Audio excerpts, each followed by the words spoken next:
webinar on localization. My name is Anna Tubal, and I will be opening and closing this webinar.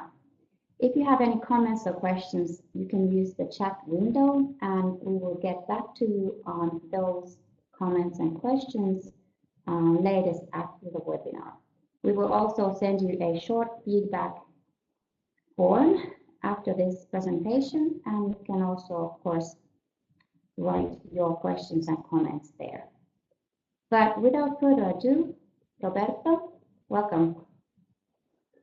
Thank you, Anna. Good morning, everyone. I'm really happy to be here with you today discussing localization. My name is Roberto da Brosco, and as you know, I'm Italian, so I might be using a slight accent in my English, moving a lot. I try not to. But let's get to the point. The title used an abbreviation we are used to in the localization world, that is L10N. So I was thinking of making a joke and say, let's tame the lion. But let's get deep into the subject, and through this webinar, I'm going to explain you in 5 points how your company can benefit of localization. Let's get first to the little presentation about myself. As I said, I'm Italian. I've been living in Finland for almost 10 years now, and I've been working for AAC since 2011. Mostly I take care of IT companies and multilingual projects, so dozens of language combinations, clients from all over the world. I really like that. And let's talk first of localization as a concept. What is localization? You might think that, well, it's the same as translation. Not really. Localization is adapting your content to a specific market or audience. And it does include further steps than pure translation. I've listed some there. There is graphical adaptation. There is layout and design adaptation. You want to transcreate your content. You want to translate it, but kind of create a new one that fits best to your target audience. And of course, you want to convert all local requirements, legal aspects, and local regulations. So in other words, it's much more than pure translation. I have 5 points for you to understand why is localization important and how can you justify the localization costs to your boss or to your company. Let's take the first one, and that's the message. Our company's slogan is getting your message through, and that's what we want to do because cultural background affects the way messages are taken from the end users. And it is also true that your message can easily get lost. You have a really powerful message in your own language, but if it's not well localized, the power of the message goes away. So in the current situation, the first impression is really important. If a user ends on your website, you really have one shot to convince the user of staying there and order your products or download your app. So you have to make sure that your message reaches your audience. Let's go deeper into the user and let's think a bit about language skills. When I came in Finland, I thought, well, everybody speaks English here. Then I went to do some research and I noticed that, well, in the EU, just a bit over half of all the people speak English as second language. And going even deeper, we came to the conclusion that proficiency in English stands at 34% among all the people that speaks another second language or third language, and that German, French, and Spanish are gathering a significant percent of the share. So you can't really assume that, okay, I'm going to just make an English version of this product or this website and it's going to work. It's not really that easy. You want the user to be comfortable with the language they use to read your website or to download your application. So especially if you want to target other than European markets, you need to be really careful about what is the message you are conveying and which language you are using to convey it. Let me show you a map. This is a map of the world, and it's an English proficiency survey made in 2013, showing which countries have the best English proficiency in the world. As you can see, Scandinavia is top. They're marked in dark blue, meaning that the level of proficiency is really high. But then there is a lot of markets that are marked with a light blue. That means really low proficiency, or even white, that is very close to zero. And as you see from the map, a lot of the expanding markets are there.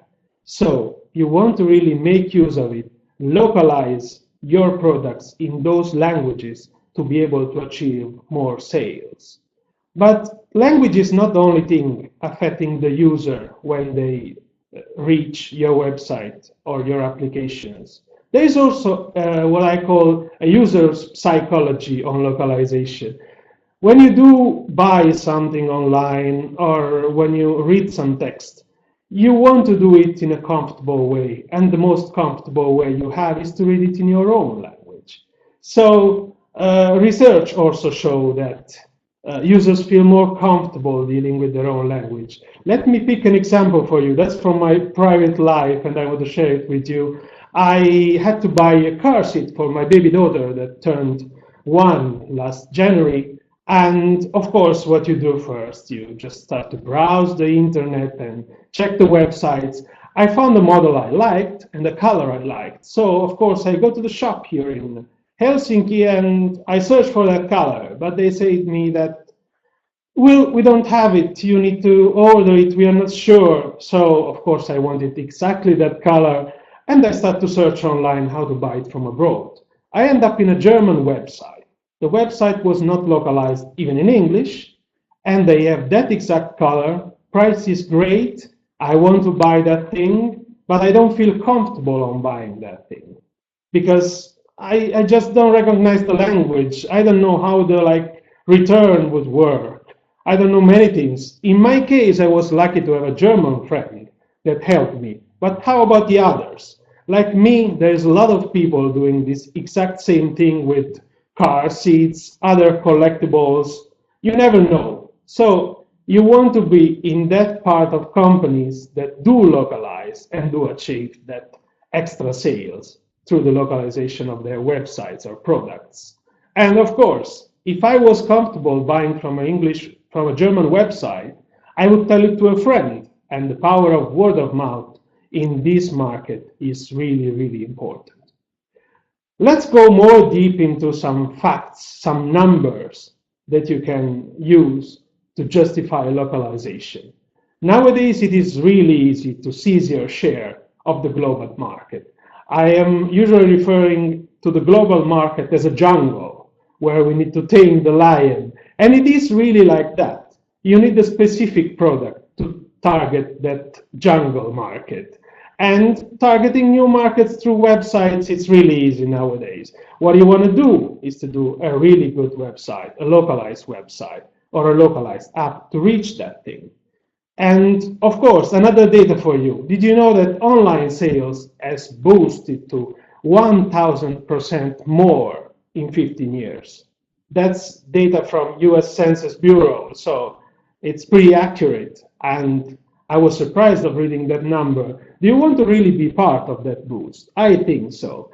So in website or app localization, the thing is really easy. You develop once, you then localize. This ecosystem is perfect because you have a great idea, you have a great product, you have to focus on that and let then specialists take care of localizing it. And that's where we help. Indeed, localization lets you widen your target audience, and you want to take that share, of course. Reason number 5 is, of course, revenue. We do live in an era where revenue is really important at the end of the day, and I picked up an example for you on how revenue and downloads can boost thanks to localization. I have an example indeed taken from a Distimo survey targeting the app stores. And the case taken here is for Angry Birds, you know, the common game that we have, maybe everybody has played once. And this comparison is made between a week after the release of the game in its general form, so in English, and the week after the game was released as localized version. The guys at Distimo counted that there was a 128% boost in downloading of the app that resulted in 26% more revenues just by localizing to target markets like China, India, Brazil, Japan, South Korea. Those are the markets that have the users, you know, population there. And you do really want to take that share also, because it doesn't really take much from you. You just let us localize your products and the money will start flowing in. I mean, of course, that's an exaggeration maybe, but it does really affect. Those numbers are real. So let's sum it up for. Localization really matters. You need to shape your message. You need to get a product that is global and local at the same time. The product that you develop is easily accessible by anyone in a digital era.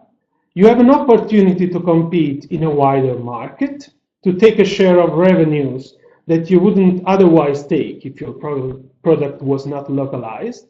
And of course, in the end, you feel the user's need. You have happy users that will download your product or buy your product. And of course, that results in more sales and more revenues. So what are you waiting for?